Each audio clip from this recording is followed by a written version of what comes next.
Merci beaucoup, Monsieur le Président.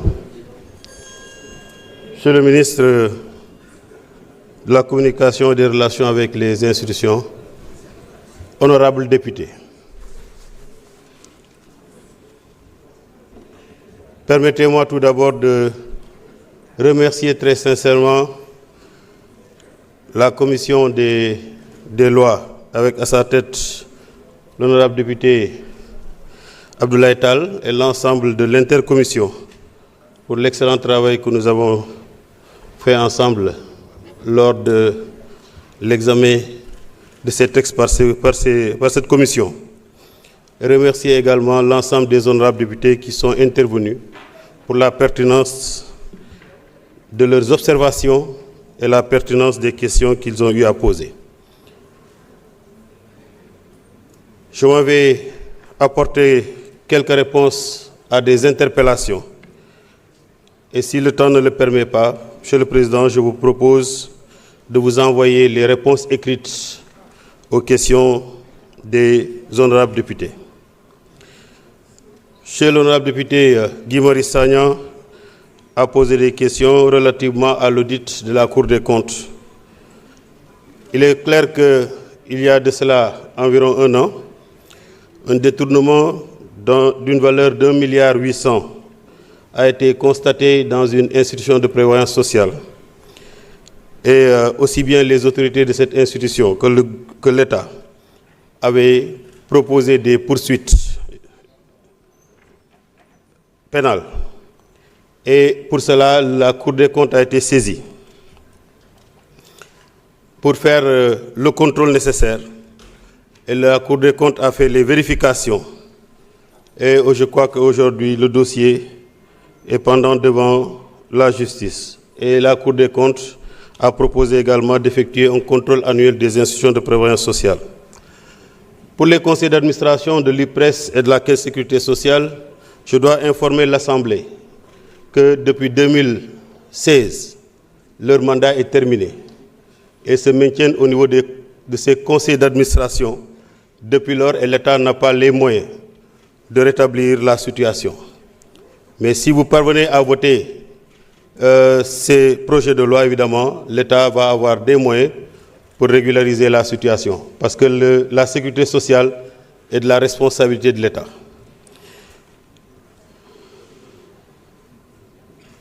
Pour Radisson, les travailleurs de Radisson de Diamniadio, je les ai rencontrés quand j'étais au Conseil du dialogue social. Je revenais d'une mission et à ma descente d'avion, je suis allé les voir.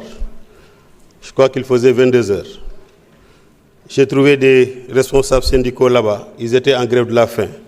Nous avons discuté avec eux pour obtenir de la levée de cette grève de la faim et de continuer à se battre pour leurs droits. C'est un dossier qui est bien suivi. Et hier ou avant-hier, je crois, un des responsables syndicaux nous a informé que l'État est en train de trouver un repreneur pour que le travail puisse reprendre. Je n'ai pas encore eu vent de la demande d'audience qu'ils ont déposée, mais c'est bien que vous me l'ayez dit. Je leur propose une rencontre le lundi 27. Le lundi 24 à 9h à mon ministère pour examiner la situation. J'aurais pu le faire dès demain, mais nous avons déjà une activité qui nous prend jusqu'à samedi. Donc je les reçois lundi à 9h à mon ministère. Il y a quelques activités qui étaient prévues, mais on va les repousser pour les recevoir afin d'examiner leur situation. Pour le refus d'accès à l'AIBD, cela m'a été signalé quand je suis passé rendre visite à l'inspection régionale du travail de Thiès.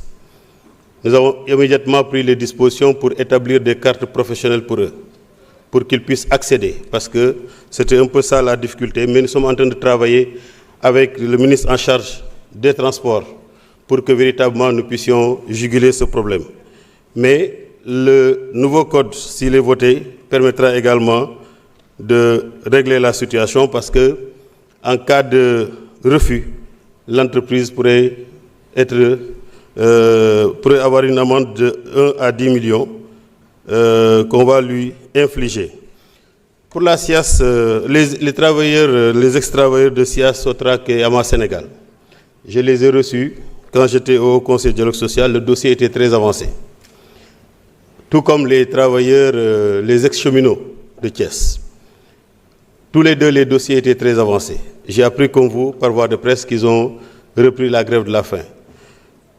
C'est peut-être parce que la situation est réglée au niveau des cheminots. J'y étais avec le ministre des Transports nuitamment, vers 22 h, parce qu'eux également étaient en grève de la faim. Nous avons réussi à obtenir d'eux la suspension de leur grève de la faim. C'était un dimanche, nuit. Dès le lundi, j'ai fait les diligences et nous avons obtenu le paiement de leur dû.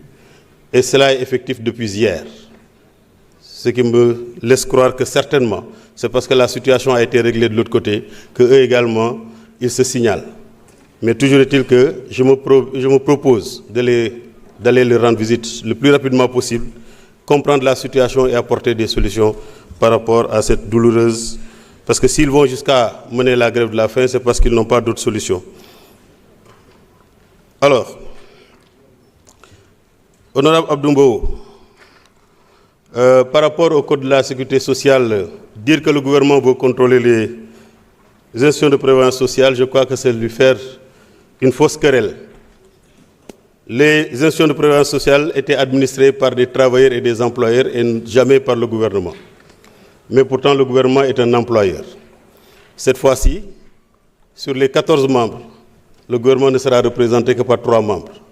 Et je ne sais pas comment on peut être 3 et contrôler l'institution de prévoyance sociale. Sur la question des licenciements, quand je suis arrivé au ministère de la fonction publique et du travail, c'est une question déjà que j'avais prise en charge lorsque j'étais au Conseil du dialogue social.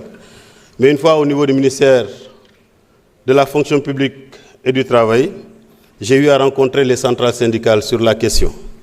Parce que c'est le motif principal de la mise en place du Front syndical pour la défense du travail. Nous avons convoqué l'ensemble des structures incriminées, dont un ministère. Et nous avons également convoqué l'ensemble des centrales syndicales. L'objectif était de nous entendre sur les chiffres. Souvent, on entend, oui, il y a 30 000 travailleurs qui ont été licenciés. Quand nous avons fait le décompte, on était à 351 licenciements. Et les 351, pourquoi on est arrivé à 351? C'est parce que les travailleurs avaient estimé qu'au port autonome de Dakar, c'était 224, au moment où l'administration du port parlait de 181 licenciements, ou 186 licenciements. Nous avons accepté les 224 licenciements annoncés par les travailleurs en leur demandant d'apporter la preuve matérielle qu'il s'agit bien de 224 licenciements. Mais c'est 351 dont la plupart ont été réintégrés. La position du gouvernement sur la question, elle est claire et sans embâche. Soit vous les réintégrez tous, ou alors vous négociez avec eux un plan social pour leur permettre de rentrer dans leurs droits. Donc, nous sommes en train de travailler là-dessus. La Direction générale du travail a été chargée de conduire cela et nous ferons en sorte que tous les travailleurs licenciés soient réintégrés ou alors on leur paye leurs droits si d'aventure les entreprises ne peuvent pas les réintégrer. Alors, pour l'honorable député, bon, sur le pacte de stabilité, oui, on peut dire que le gouvernement n'a rien fait. Mais si aujourd'hui d'autres réclament la généralisation de l'indemnité de logement, c'est parce que le gouvernement a déjà payé à tous les agents de l'État l'indemnité de logement depuis janvier, pour ne citer que cela. Et donc, c'est syndical que de dire que le gouvernement n'a rien fait. Mais un pacte de stabilité n'est pas que des engagements du gouvernement. Il y a des engagements des travailleurs, des engagements des employeurs et des engagements communs que nous avons signés ensemble en demandant, en acceptant l'observance d'une trêve sociale de 3 ans qui a été violée par une grève générale. Donc, dire que le gouvernement n'a rien fait, il faut réinterroger cela. Honorable député Ramatoulaye Ndom, pour les travailleurs du FERA qui demandent une audience, s'ils en conviennent, le mardi, je peux les recevoir, mardi 25. Il ne faut pas qu'ils me disent qu'il y a le Gamou. Mais le jour du Gamou n'est pas férié, c'est le lendemain du Gamou qui est férié. Je peux les recevoir mardi à 10 heures. Maintenant, pour la question la situation à la sédiment, j'instruis la Direction générale du travail, en accord avec l'inspection du travail du ressort, d'aller vers de me faire la situation sur la sédiment, et s'il y a des interventions à faire, en tant que ministre en charge du travail, je m'en charge personnellement. Salou Ngom, oui, vous avez raison sur la situation des inspecteurs du travail. J'ai dit que vous allez, au niveau d'une entreprise, vous leur indiquez les conditions de travail des salariés qui sont là-bas, mais quand il y a des problèmes et qu'ils viennent, il y a des différends et qu'ils viennent au niveau de vos bureaux, ce n'est pas sûr qu'ils vont vous respecter. Et nous sommes en train de travailler pour améliorer un peu les conditions de travail dans les inspections régionales. Pour Rufisque, nous sommes assez avancés. Je crois que bientôt, l'inspection de Rufisque va rejoindre le territoire de Rufisque pour travailler à Rufisque et non obliger les gens de quitter Rufisque pour venir jusqu'au niveau de la zone franche. Nous sommes en train d'y travailler et probablement dans un délai très court, je ne veux pas donner de date, mais on va trouver. On a déjà discuté avec la SOGEPA qui a trouvé une place en tout cas, où les occupants sont en train de libérer, et après ça, il y aura une réflexion pour que l'inspection de Rufisque puisse rejoindre là-bas.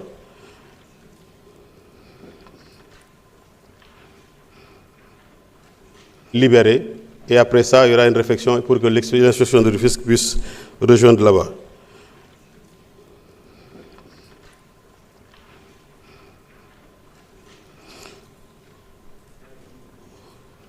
Alors, l'honorable,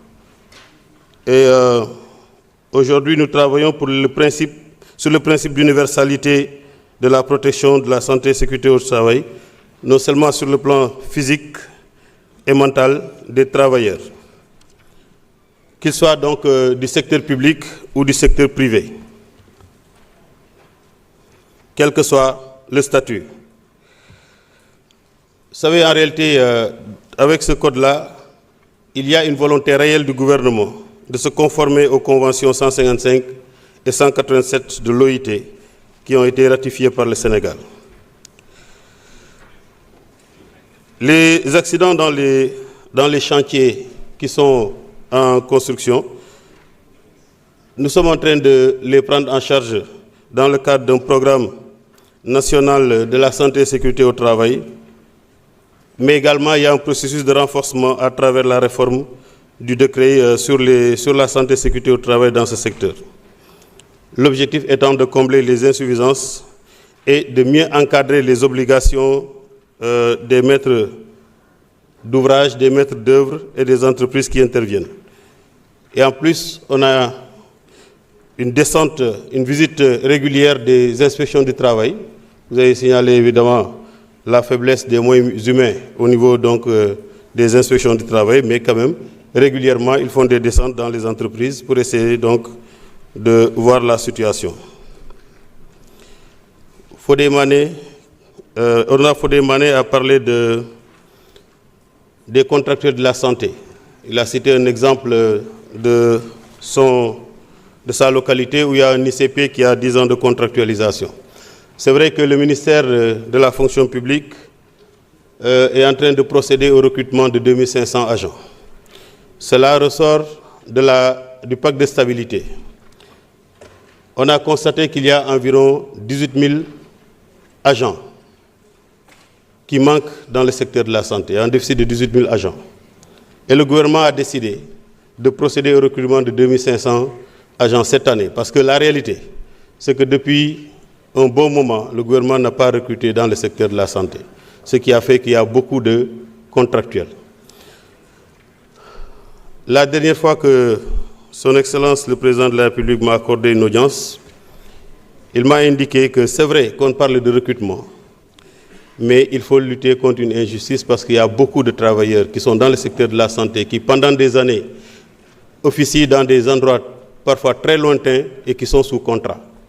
Il faut essayer de voir comment régulariser une partie de ce personnel tout en recrutant également dans la fonction publique.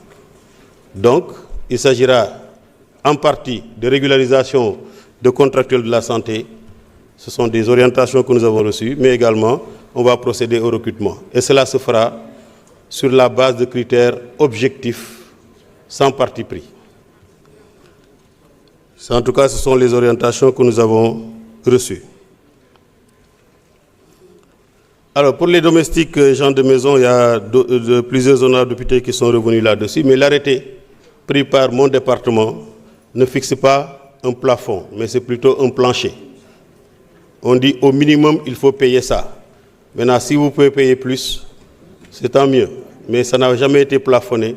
C'est le plancher qui a été indiqué pour éviter que ces gens-là, puisque déjà, il y a une difficulté avec eux.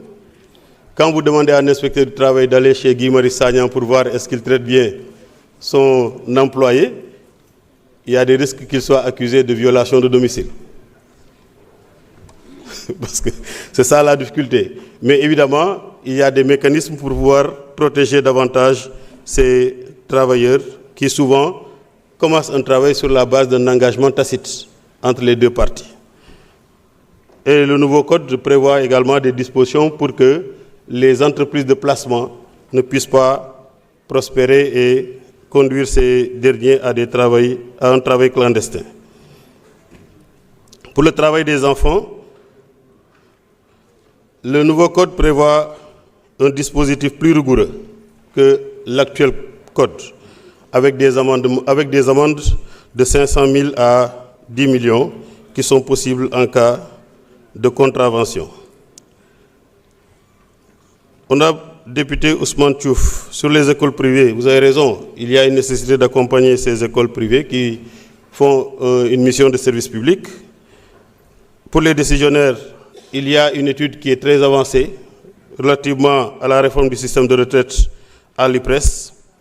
Mais vous savez, le Sénégal a un système de retraite basé sur la solidarité.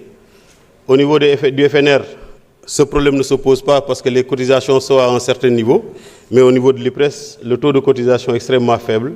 Par conséquent, le niveau des pensions est relativement faible.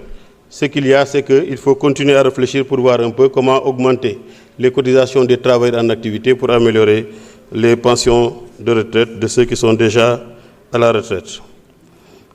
Honorable député Amadou Ba, numéro 2, parle de la généralisation des conventions collectives sectorielles. Il y a aussi aujourd'hui, quand moi j'ai quitté le Haut Conseil de dialogue social, il y a 2 projets de convention qui sont en cours et qui en principe doivent être livrés au plus tard fin décembre.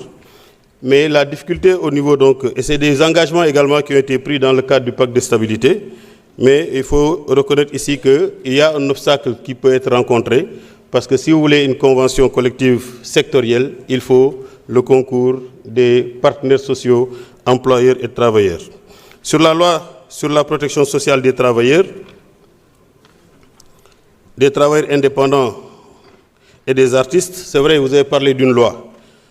C'est la loi 2021-09 du 14 janvier 2021.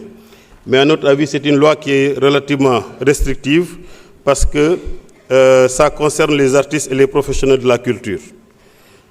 Le régime des travailleurs indépendants concerne toute personne exerçant pour son propre compte une activité qui lui procure un revenu. Donc ici, avec le nouveau code, le champ d'application est beaucoup plus large que cette loi.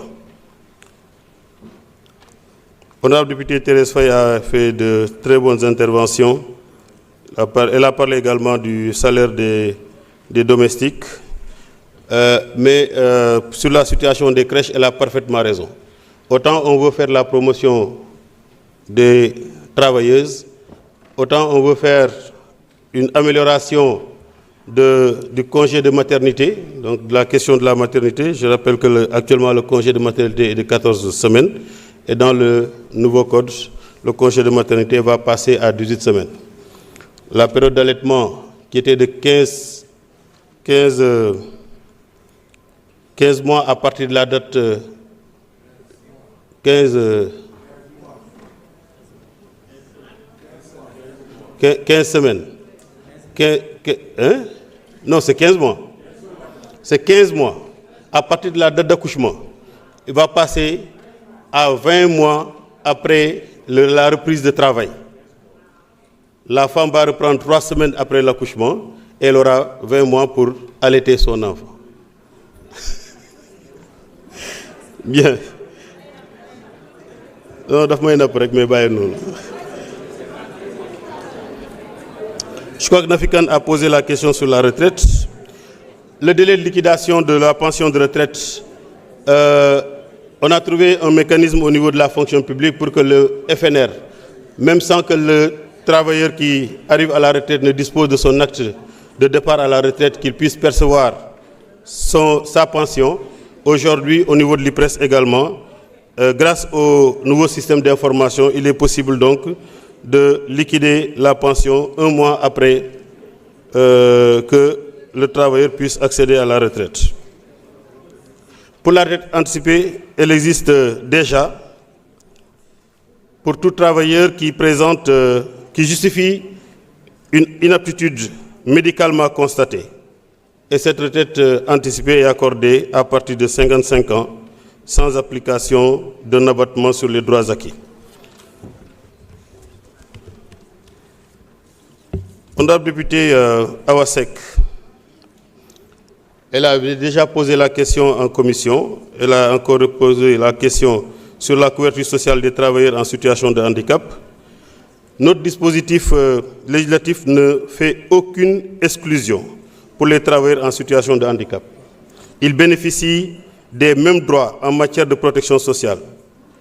Et pour aller plus loin, le nouveau Code de sécurité sociale a même institué un régime d'assistance médicale au profit des personnes ne bénéficiant pas de ressources suffisantes pour contribuer à un régime d'assurance maladie obligatoire.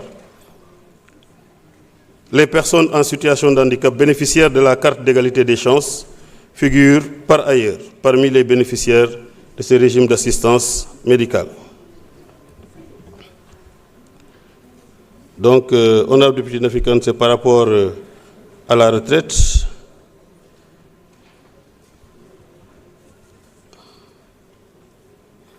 Ousmane Sy a posé la question sur la disponibilité des décrets d'application. Vous savez, même le nouveau code, il y a encore des décrets qui n'ont pas encore été pris. Mais pour les nouveaux codes, mon département avait déjà pris les devants en élaborant des projets de décrets qui seront discutés avec les partenaires sociaux, travailleurs et employeurs dès le vote de ces codes pour éviter évidemment qu'il y ait des retards. Mais tous les projets de décret seront discutés dans un dispositif tripartite entre le gouvernement, les partenaires sociaux travailleurs et les partenaires sociaux employeurs. Alors, pour le Kinfat Palace, je les ai reçus quand j'étais au Conseil de dialogue social. C'est un dossier que nous suivons de très près. Ils ont été, pour la plupart, licenciés pendant la période du Covid. La réglementation dit que si une entreprise licencie un travailleur et qu'il doit en prendre d'autres dans les 2 ans qui suivent, la priorité revient à ceux qui ont été licenciés. Mais entre la période de Covid et aujourd'hui, vous conviendrez avec moi que ça fait bien plus de 2 ans. Je crois que c'est par le dialogue social qu'il faut régler cette question-là pour permettre à ce que ces travailleurs-là puissent retrouver le chemin du boulot. Oui, l'hôtel, certains le disent, est déjà dans un état de délabrement assez inquiétant, mais je crois que et ça peut poser des risques par rapport aux travailleurs qui sont là-bas. Bon, pour les décisionnaires, il y a un travail qui a déjà été fait avec la publication du décret les concernant. Depuis hier, pour une semaine, la Direction générale de la fonction publique est en train de faire un guichet unique pour permettre de produire les actes pour l'ensemble des dossiers qui ont été déposés, pour leur intégration comme fonctionnaires pour tous ceux qui remplissent les critères. Maintenant, comme je l'ai dit, il y a une étude sur le système de retraite qui est en cours, qui pourrait permettre, avec les orientations de l'autorité, d'arriver à obtenir une amélioration des pensions de retraite, surtout pour ceux qui sont au niveau de l'IPRES.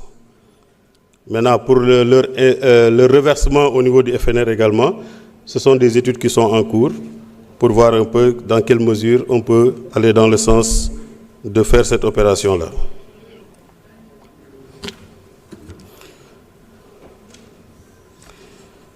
Cheikh Abdourahmane Diouf a dit que, honorable député, qu'il a fallu 4 heures pour me faire accepter. 5 heures, d'accord. Mais en fait, sur le CDD, je crois qu'il n'y avait pas péril en la demeure. Mais s'il y a un problème de compréhension, parce que quand on dit que la durée maximale est de 4 heures, dans les faits, aujourd'hui, la durée maximale est de 4 heures. 4 ans. Si la durée maximale est de 4 ans, renouvellement et prolongation compris, et certains veulent faire une interprétation erronée en disant que quand on fait 2 renouvellements de 4 ans, ça fait 16 ans. Ce n'est pas ça la réalité. Mais si cette formulation permet d'apaiser, évidemment, nous sommes obligés de vous rejoindre parce que l'Assemblée nationale également a des prérogatives. Non, je n'ai pas dit vous. Honorable, je n'ai pas dit vous. J'ai dit il y en a qui ont fait une interprétation erronée de cela. Mais vous avez fait une bonne lecture de cela.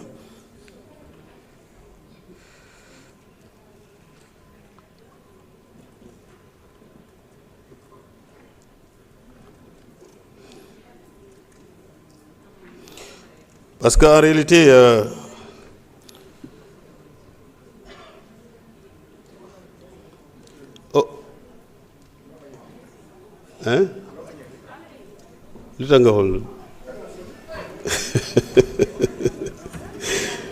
Alors, par rapport à l'honorable député,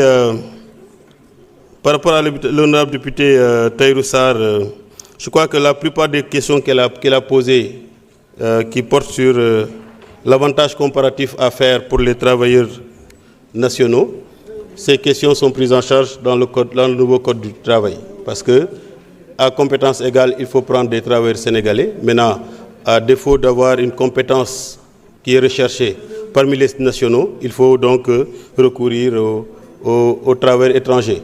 Maintenant, avec le renforcement des pouvoirs de l'administration du travail, des inspections du travail, quand il y a une situation qui prévaut dans une entreprise, évidemment, en votant ces 2 projets de code, vous donnez les moyens à l'inspection du travail d'intervenir pour régler la situation, si éventuellement il y a des contraventions.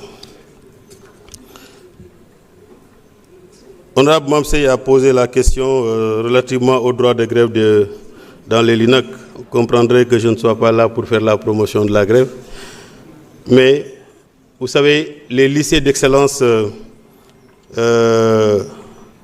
sont institués pour résorber le gap en déficit de compétences dans les domaines scientifiques. Parce que le Sénégal accuse un gap important dans ce domaine. Il y a donc un système de motivation qui a été instauré et qui est bien connu de tous. Et les enseignants qui ont accepté d'y aller ont, en connaissance de cause, accepté d'y aller. Maintenant, en contrepartie, s'il y a l'impossibilité de faire la grève, évidemment, certains peuvent s'en désoler. Mais ça n'a pas commencé avec les LINAC. Déjà, avec le prytanée militaire, c'est à peu près la même situation. Mais toujours est-il que nous, notre option est de promouvoir la stabilité sociale dans tous les établissements scolaires. Est-ce que les pensions des femmes retraitées ne sont pas reversées à leur époux? Est-ce vrai que les pensions des femmes retraitées ne sont pas reversées à leur époux et à leurs enfants? Est-ce que le présent code entend mettre fin à cette injustice? C'est une question de l'honorable député Mamsey Cissé.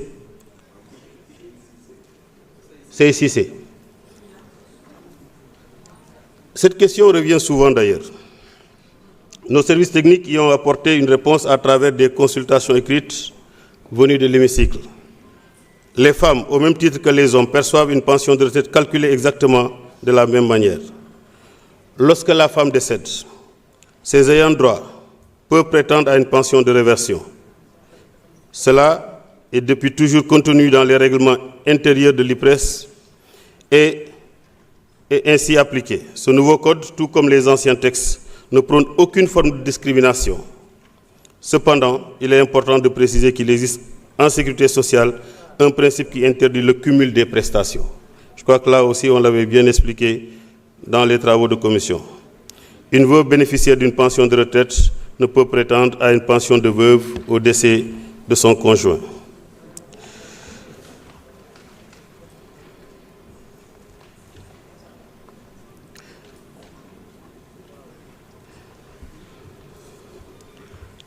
Honorable Daba Wanyan, que je remercie au passage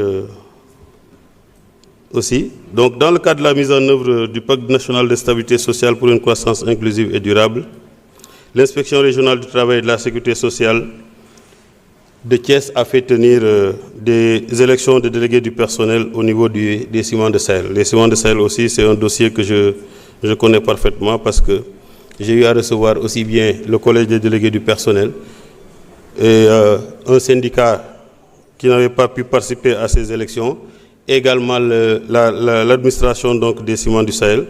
Et nous avons essayé de faire les diligences. Si aujourd'hui, en tant que ministre, l'inspection régionale du travail de Thiès fait en sorte que ces élections se tiennent, n'est-ce pas? Je pense que c'est une très bonne chose. Des instructions seront données pour que une mission de contrôle s'effectue dans cette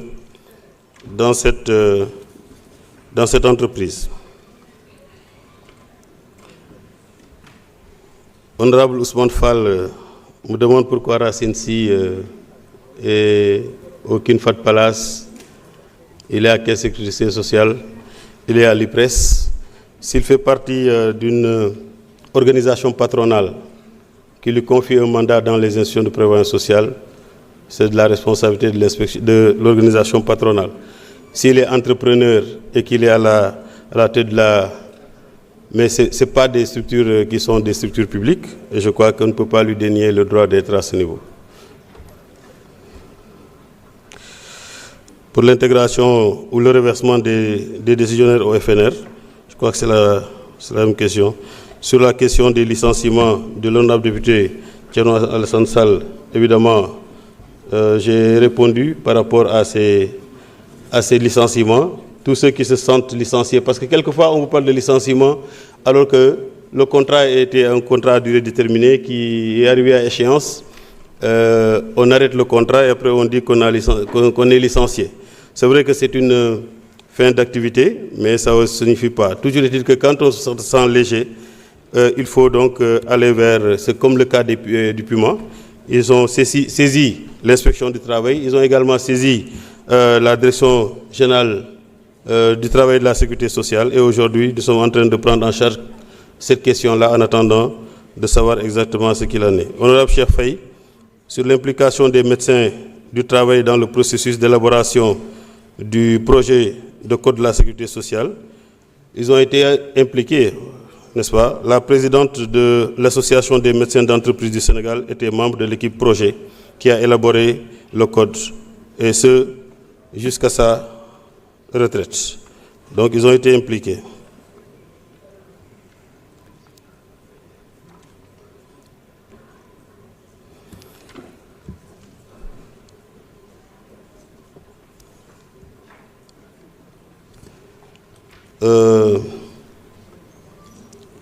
Ndak Cham a parlé des difficultés dans une entreprise, je crois que c'est Africa Chips.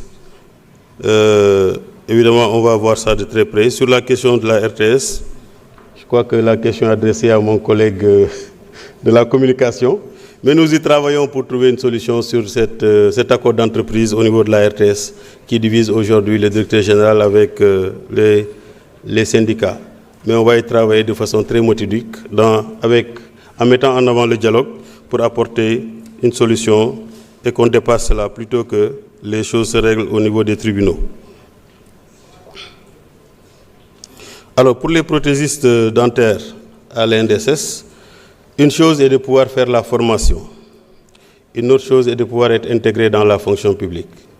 Or, pour le moment, au niveau de la fonction publique, ça ne veut pas dire que c'est définitif. On n'a pas encore un corps d'accueil pour ce genre de... Bon, pour les ASP, ça a été posé. Souvent, les ASP se plaignent, mais nous allons voir de très près cette situation-là pour voir exactement Est-ce que ce qui est dit correspond à cela? Vous pouvez terminer pour quelques minutes. Alors, Monsieur le Président, si vous le permettez, je voudrais répondre à l'honorable député Moussa Amadissar sur la situation au Puma. Il y a eu la CSA qui a fait une saisine de nos services, de mon ministère. Nous avons donc instruit les services et en date du 17 juillet, j'ai adressé un courrier au coordonnateur du Puma pour lui rappeler la procédure en matière de licenciement économique et à privilégier le dialogue. Ensuite, l'inspection de Rufisque qui a été déjà impliquée dans la gestion du dossier a eu donc une séance de conciliation entre les deux parties. Selon le Puma, la réorganisation interne résulte des recommandations de la Cour des comptes. Quand bien même, il faut signaler que la procédure n'a pas été respectée. Donc nous suivons de très près le dossier et nous allons veiller au respect strict de la législation en la matière.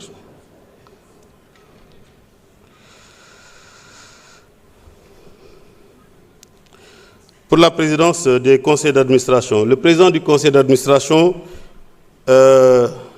d'une institution de prévoyance sociale est élu parmi les membres du conseil d'administration.